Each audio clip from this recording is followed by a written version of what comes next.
Hello friends, मेरा नाम है राजकुमार विश्वकर्मा। आप देख रहे हैं हमारे यूट्यूब चैनल एग्रो स्टडीज़ में। Welcome back to my channel agro study में आप लोग का बहुत बहुत हार्दिक स्वागत है। फ्रेंड्स, आज की जो इस वीडियो में हम बात करें क्रॉप फिजियोलॉजी का क्वेश्चन पेपर के बारे में बात करें। ये क्वेश्चन पेपर हमारा 2023 का है, ठीक है, ध्यान दीजिएगा। तो आप 2024 में हैं या फिर 2025 में हैं तो आपके लिए वीडियो बहुत ही ज़्यादा हेल्पफुल होने वाला है।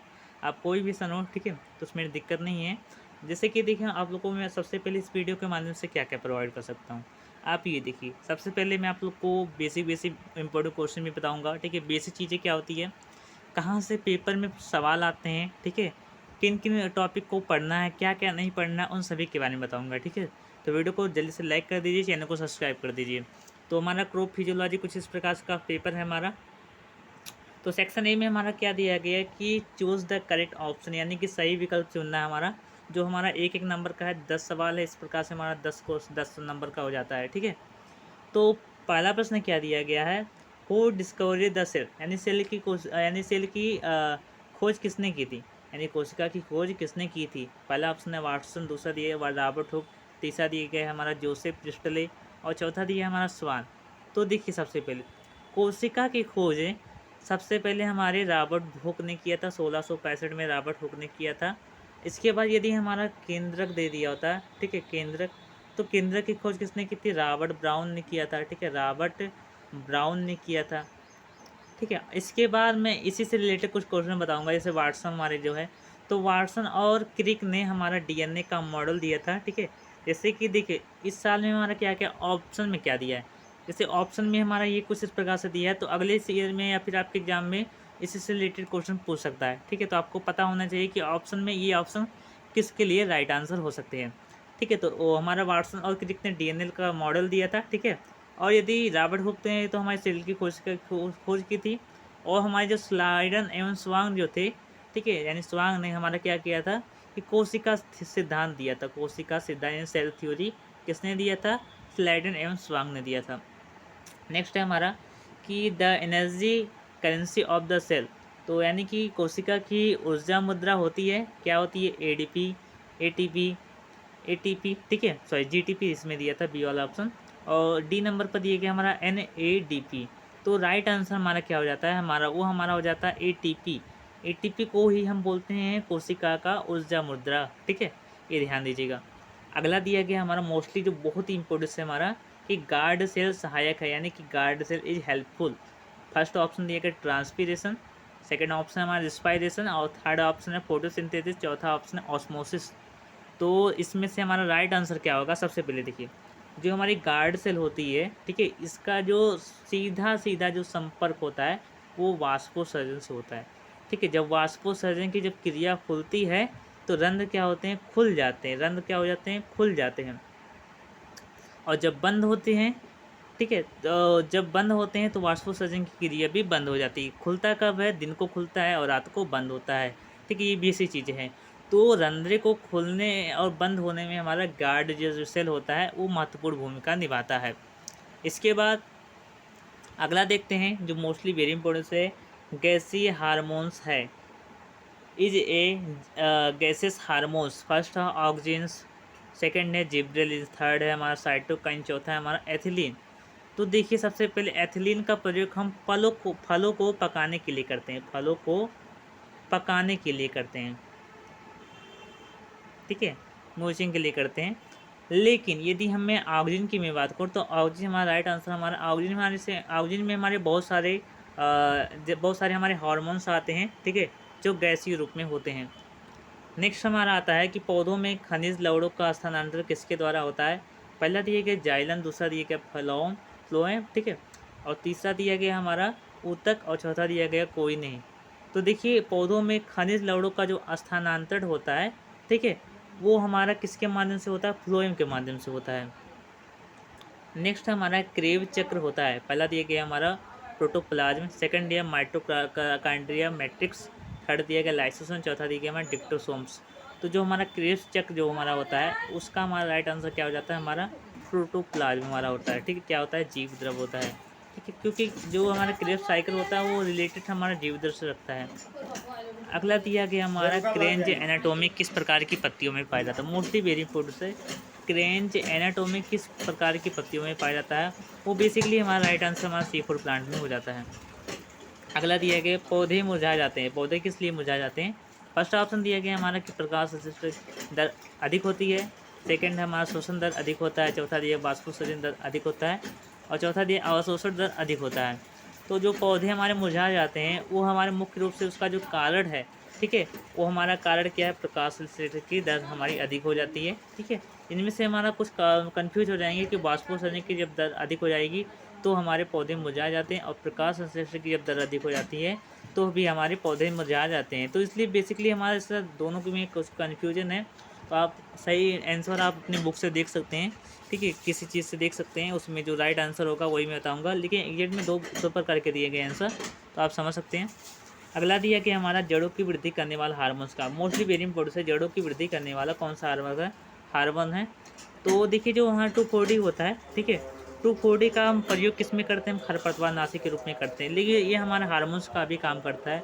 जैसे देखा जाए तो 2,4-D का हम प्रयोग करने से टमाटर में कुछ 50 ppm से 500 ppm तक जब हम प्रयोग करते हैं तो उसमें क्या होता है कि हमारा जो पकने का जो पीरियड होता है और जो फल आने का जो पीरियड होता है उसमें ग्रोथ हो जाता है।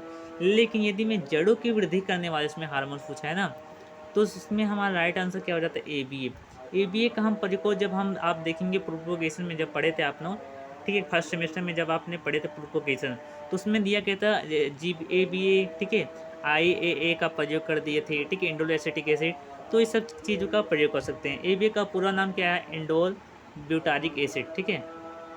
अगला दिए कि C4 संश्लेषण का पहला स्थिर उत्पाद क्या है? ये सवाल आपके लिए है, आप लोग इसका राइट आंसर क्या बताएंगे? मैलिक एसिड, पाइकबिक एसिड, तीसरा दिए गया फास्फोग्लिसरिक एसिड और चौथा दिए गया OAA, ठीक है।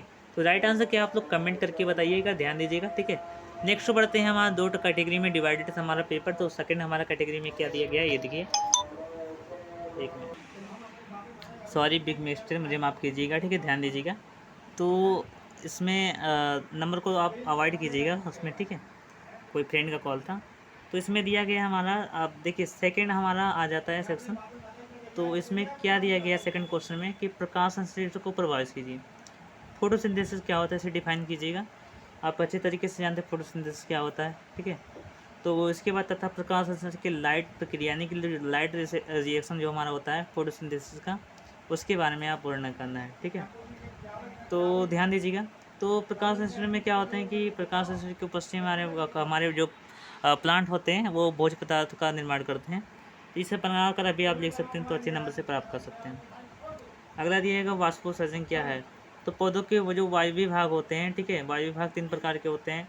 तो वायवीय भागों से हमारे क्या होता है, जो जल की जो लेस होता है, हानि होता है, उसे हम वाष्पोत्सर्जन कहते हैं। रंध्रों की खुलने एवं बंद होने की क्रिया का वर्णन कीजिए। तो रंध्र की खुलने एवं बंद होने के लिए जो सबसे आवश्यक तत्व होता है वो पोटेशियम होता है, ठीक है।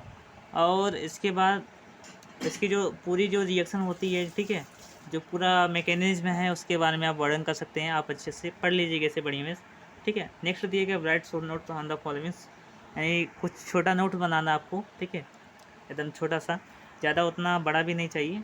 इसमें दिए गए general structure of cell, cell की एक मतलब स्ट्रक्चर बना सकते हैं आप। जैसे सेल 2 प्रकार के होते हैं, प्लांट एंड एनिमल सेल, ठीक है। तो आप दोनों को आप बना सकते हैं यदि आपको ज़्यादा पता है तो, ठीक है। नेक्स्ट दिया गया हमारा डिफ्यूजन, विसरण क्या है? तो विसरण सबसे पहले ये ध्यान दीजिए कि एक एग्जांपल देखिए कि आप समझ लीजिए आपने मोमबत्ती जलाया, ठीक है। मोमबत्ती क्या कर रहा है कि आप एक कमरे में मोमबत्ती जलाए, ये मोमबत्ती की जो धुआं है आपके पूरे कमरे में विस्तृत हो गई, ठीक है, तो उसी को हम विसरण कहते हैं।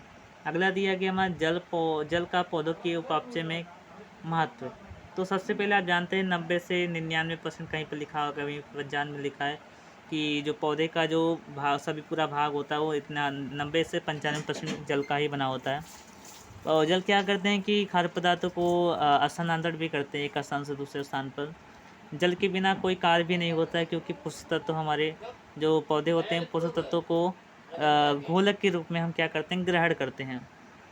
इसके बाद दिया गया हमारा ग्यूटेशन। तो ग्यूटेशन क्या होता है कि बिंदु स्राव इसे हिंदी में बोलते हैं।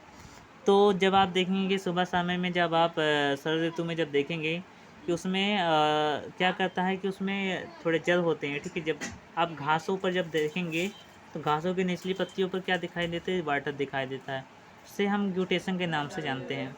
ग्यूटेशन एंड जो हमारे फोटोसिंथेसिस और जो हमारा ट्रांसपीरेशन हमारा है, ठीक है, ये सब हमारे इम्पोर्टेंस हैं, ठीक है। तो ध्यान दीजिएगा। अगला दिया गया हमारा डिफाइन करना है, ठीक है। तो डिफाइन में हमारा पराशर दिया गया है, पराशर को बता दिया हूँ। जल का अवशोषण क्या है? जल का अवशोषण में सबसे पहले ध्यान दीजिए कि पौधों द्वारा जब जड़ों के माध्यम से जब जल का जब ग्रहण होता है तो उसी को हम जल का अवशोषण करते हैं, कहते हैं। एक सिंपल डिफिनेशन है। ग्रोथ क्या होती है? तो जो ग्रोथ होती है, ग्रोथ और वृद्धि, वृद्धि और ग्रोथ हमारी अलग अलग चीज़ें हैं। सॉरी, वृद्धि और विकास यानी डेवलपमेंट, ये दोनों अलग अलग चीज़ें हैं। ग्रोथ जो होती है एक ही दिशा में नहीं होती है, जबकि डेवलपमेंट जो होती है एक ही दिशा में होता है, ठीक है। तो इसके बारे में आप पढ़ सकते हैं। अगला दिए स्ट्रक्चर ऑफ स्टोमेटा। स्टोमेटा की आप स्ट्रक्चर बना सकते हैं। कुछ इस प्रकार से हमारा स्टोमेटा होता है, ठीक है। स्टोमेटा हमारा कुछ इस प्रकार से होता है, आप बना सकते हैं, ठीक है। अगला इसी प्रकार से रंध्रे को खुलने तथा बंद होने की प्रोसेस हमारी होती है स्टोमेटा के माध्यम से।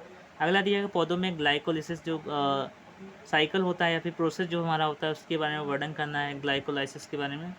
इंपॉर्टेंस है, ये आपके बायोकेमिस्ट्री में भी कवर हो जाते हैं। अगला दिया है हमारा स्वस्थ दैहिक से आप क्या समझते हो, कृषि में इसका क्या रोल है या फिर महत्व इम्पोर्टेंस है, उसके बारे में वर्णन करना है। अगला दिया गया कि आवश्यक पोषक तत्व से आप क्या समझते हैं। तो आवश्यक पोषक तत्व ऐसे पोषक तत्व होते हैं जो क्या करते हैं कि जो पौधों के लिए बहुत ज़्यादा महत्वपूर्ण होते हैं। अगर जो इन्हें पौधों के लिए अगर पौधे अगर इन्हें नहीं प्राप्त कर पाते हैं तो क्या करता है, उनका जीवन साइकिल में प्रॉब्लम क्रिएट होता है और वो अपना जीवन साइकिल पूर्ण नहीं कर पाते हैं। तो एलिमेंट्स बहुत ही ज़्यादा इम्पोर्टेंट हैं। किन्हीं 5 तत्वों की कमी के लक्षण सहित पौधों में महत्व की वर्णन कीजिए, ठीक है। किन्हीं 5 तत्वों की कमी से, कोई जैसे नाइट्रोजन हो गया, फास्फोरस हो गया, पोटास, सल्फर, मैग्नीशियम, ठीक है, एल्यूमिनियम, ठीक है। तो और इसके बाद हमारा हो गया जैसे हमारा मैंगनीज हो गया, ठीक है, निकिल हो गया, कोबाल्ट हो गया, आयरन हो गया। तो ये सब आप चीज़ को आप लक्षण बता सकते हो, महत्व बता सकते हो। अगला जो 9th नंबर है, पादप हार्मोन्स को परिभाषित कीजिए। तो पादप हार्मोन जो होते हैं हमारे, सबसे पहले ध्यान दीजिएगा कि हमारे जो पादप हार्मोन जो बनते हैं हमारे, वो मुख्य रूप से हमारे जीवाणु सहित मतलब जीवाणु का मिक्सचर होता है, समझ लीजिए पादप हार्मोन। तो पादप हार्मोन क्या होते हैं कि पौधों में मुख्य रूप से बहुत ही महत्वपूर्ण होते हैं। इसके बारे में डिफाइन कर लीजिएगा। इसका कृषि में क्या रोल है, एग्रीकल्चर में क्या रोल है, वो इसका क्या इम्पोर्टेंस है, इसके बारे में पढ़ लीजिएगा। धन्यवाद। आज की इस वीडियो में आप लोग वीडियो को ऐसा लगा कमेंट करके जरूर बताइएगा। और वीडियो में बस मैं लास्ट में यही कहता हूँ कि आप शेयर करने की कोशिश करें वीडियो को ज़्यादा से ज़्यादा, क्योंकि देखिए आप समझ सकते हैं कि अब इतना मेहनत से वीडियो बनाते हैं और जितने भी इनपुट्स रिलेटेड जो क्वेश्चन होते हैं सभी के बारे में बताता हूँ। पेपर भी मैं प्रोवाइड कर देता हूँ आपको टेलीग्राम चैनल के माध्यम से, तो आप समझ सकते हैं। धन्यवाद। वीडियो कैसा लगा आप कमेंट करके जरूर बताइए। जय हिंद, जय भारत। ठीक है, वीडियो को मैंने टेलीग्राम चैनल पर प्रोवाइड कर दिया हूँ।